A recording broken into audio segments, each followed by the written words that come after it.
أهلا بكم في قناتي توما ترند اليوتيوب، وما زالت حوارات عيلة جاد منتشرة وشغالة. الله ينور. بعد ما طلعت هدى وعملت الترند الكبير بتاع الخطوبة واللي احنا جايين له في الكلام، طلعت بعدها عملت ترند السرقة وعملت لايف وعملت فيديو، وصدفة طلعت عملت فيديو واتهمت فيه ياسمين وضني كده علني، وطلعت ياسمين وعملت لايف وقالت ان هي هتسيب لهم البيت وهتمشي وهتبيع الشقة، ولو ما كانش حرام كانت انتحرت، وكل المواضيع اللي انتوا عارفينها دي. طلعت هدى امبارح او اول امبارح بفيديو وقالت فيه: يا جماعة انا طالعة برق محمد اخويا، انتوا اتهمتوه بالسرقة وده حرام وده ما يرضيش ربنا وكان لازم اطلع برقه، انتوا خليتوا نفسيته وحشة.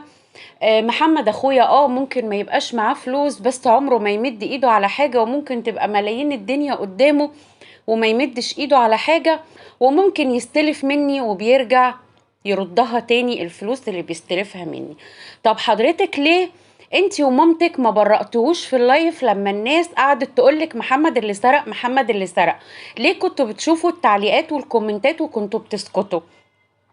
حضرتك اللي طلعتي وعملتي الفيديو وعملتي لايف وقلتي انكم اتسرقتوا، وقالت مامتك كده بالنص: انا هغير الكوالين وهركب كاميرات. معناها ان اللي دخل اخد الفلوس هو حد منكم فيكو، لانه دخل بمفتاح، ما دخلش كسر باب ولا كسر شباك ودخل منه. معناها ان انتوا قلتوا بمعنى كلامكم واضح وصريح ان اللي عمل كده حد منكم فيكو. معناها ايه كلمة هغير الكوالين وهركب اقفال؟ معناها ايه؟ وبعدين انتي مصرة، انتي سواء انتي او صدفة ان انتوا تصغروا وتقللوا من اخوكوا ان هو ما بيبقاش معاه فلوس وان هو بيستلف منكوا وان هو بياخد منكوا. انا عمري في حياتي ما شفت اخوات كده. انا دايما بشوف الاخوات بيكبروا ببعض مش بيقللوا من بعض. يعني انتي طالعه تبرئيه من سرقه وفي نفس الوقت تقللي منه قدام الناس ان هو اوقات كتير قوي ما بيبقاش معاه فلوس وبيستلف منك انتي اصغر اخواته. وطلعتي برضو في نفس الفيديو برأتي ياسمين وقلتي: لا ياسمين ما تعملش كده، انا ماليش غير ياسمين، ياسمين اختي الوحيدة. هو انتم مقسمينها احزاب؟ مقسمينها فرق؟ ولا كلكم ولاد الحاجة فاطمة؟ المفروض المفروض ان صدفة ياسمين هدى محمد سعاد كلكم ولاد الحاجة فاطمة؟ ولا انتم مقسمينها احزاب ومقسمينها فرق، 3 فريق و2 فريق؟ امركم عجيب جدا بصراحة. يعني انتوا عملتي زي ايه اللي جه كحلها عماها. ورجعت كمان قالت: يا جماعة أنا لما نزلت ستوري على الانستجرام إن أنا سبت محمد خطيبي، مش عارفة اسمه محمد ولا أحمد، أنا ما كنتش هنزل هنا على اليوتيوب. قبل ما أدخل في تفاصيل الموضوع بتاع الخطوبة، جملة كمان قالتها في موضوع السرقة: انتوا اللي كبرتوا الموضوع. لا، انتي حضرتك اللي بتطلعي تعملي أفلام وتعملي فيديوهات وقصص من واقع خيالك عشان مشاهداتك تعلى.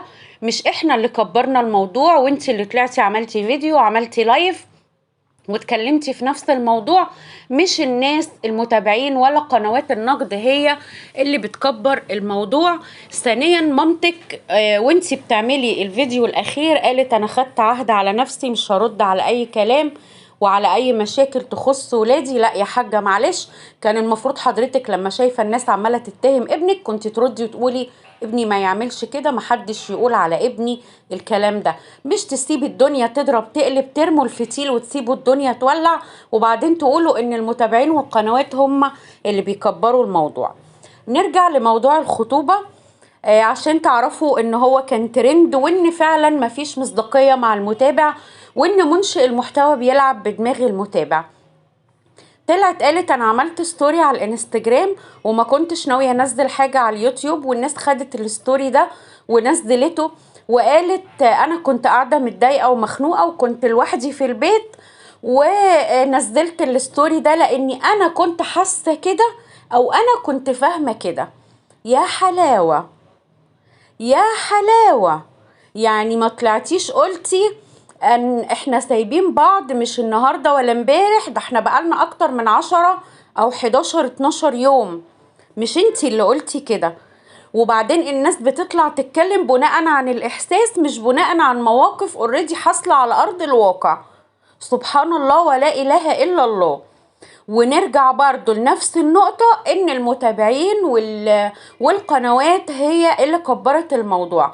انتوا عارفين كويس جدا ان القنوات متابعاكوا، وان في حاجة اسمها قنوات نقد، وعارفين ان في متابعين. وللأسف يا هدى انت خسرتي ثقة المتابع، لان كل الناس دخلت لك في التعليقات وقالت لك انت بتاعت حوارات وبتكذبي، وبكرة وبعده ترجعي تقولي انا رجعت لمحمد. بدليل ان انت الفيديوهات اللي كنت بتنزليها بعد كده كنت بتنزلي العناوين تخص او بترمي لموضوع الخطوبة، والناس تدخل الفيديو تلاقي روتين، ما تلاقيش كلام في الموضوع، عشان يوم ما يحصل حاجة تقولي انا ما اتكلمتش، انا ما قلتش. زي برضو موضوع السرقة، رميتي الفتيل وسبتي الدنيا تولع حواليكي. المهم ان يبقى في مشاهدات، في اثارة جدل، في عناوين تثير الجدل وتثير فضول المتابع والقنوات انها تدخل تتفرج على الفيديو، وتلاقي العنوان حاجة والفيديو حاجة تانية خالص.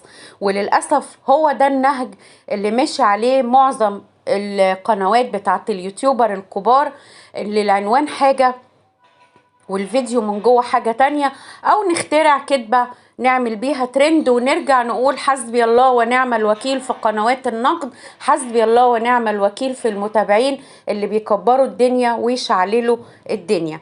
وبعدها او قبل الفيديو ده بيوم كانت طالعه ياسمين لايف على التيك توك، في نفس اليوم اللي قالت فيه انها هتبيع الشقه وهتمشي وهتديهم جمعيتهم، كانت عامله لايف في الشارع وقالت ان هي من الصبح في الشارع مش عايزه تروح.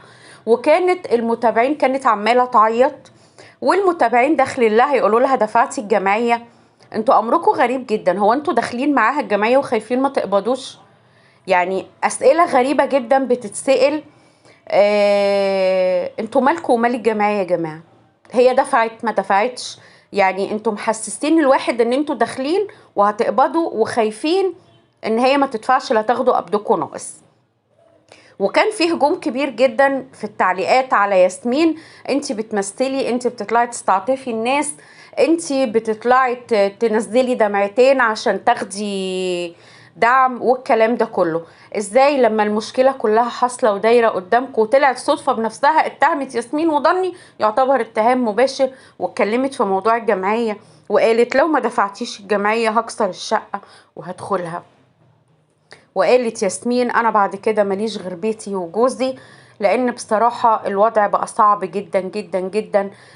وقالت انتوا عايزين نتطلق، لو عايزين نتطلق كده هتبقوا مرتاحين. واحدة رجعت لجوزها هي حرة، نقول لهم ربنا يسعدكم ويهنيكم ويهدي سركم ونخلص، ما نقعدش نهاجمها كل شوية. الحلو ليها والوحش ليها، والطين هيبقى ليها والحلو هيبقى ليها. فنهدى كده شوية ونبطل الكلام اللي ملوش اي 30 لازمة ده. واهدي يا هدى كده وبطلي ترندات فيك، والدبلة ما شاء الله منورة في ايدك بعد ما قلتي ان الدبلة اتسرقت. فالكدب ملوش رجلين يا جماعة، وبلاش نلعب بدماغ المتابع ونلعب على فضول المتابع او حب المتابع، لان فيما بعد المتابع بيفوق وبيفهم وانتوا اللي بتخسروا وقنواتكم بتقع. وده كان الفيديو بتاعنا النهاردة. ما تنسونيش في اللايك والشير والسبسكرايب للقناة، دعمكم هيشجعني اني اكمل. واستنوني في فيديو جديد مع توما ترند اليوتيوب.